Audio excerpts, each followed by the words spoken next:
High, আমি প্রিয়া। আজকে সকালটা একটা সুন্দর ভিউ দিয়ে শুরু হলো। এটা অরুণাচলের একটা বিশেষত্ব, যেখানে অনেক ভালো ভালো জায়গা আছে আর অনেক সুন্দর সুন্দর ভিউ দেখা যায়। অন্য একদিন সেগুলো শেয়ার করব। রিসেন্টলি আমি নাবার্ড এক্সামের জন্য প্রিপারেশন করছি, যার জন্য কনসিস্টেন্সি মেনটেন করতে পারছিলাম না। আর তাই অনেকটা ফ্রাস্ট্রেশনেও ছিলাম। দিনটা ভালো মতো শুরু হলো, কিন্তু মাঝখানে কোথায় একটু রিলসেই হারিয়ে গেলাম। 24 আওয়ার্স কনসিস্টেন্ট থাকাটা একটা বড় চ্যালেঞ্জ লাইফের আমার মনে হয়, যখন অন্য কোনো অবস্ট্রাগলস থাকবে না লাইফে।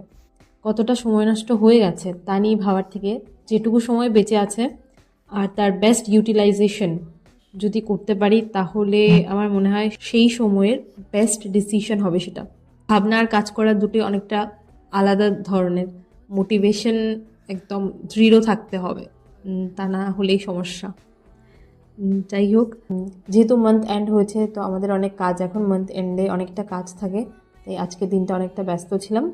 অফিস শেষে আবার সেই বাড়ির পথে। Bye bye.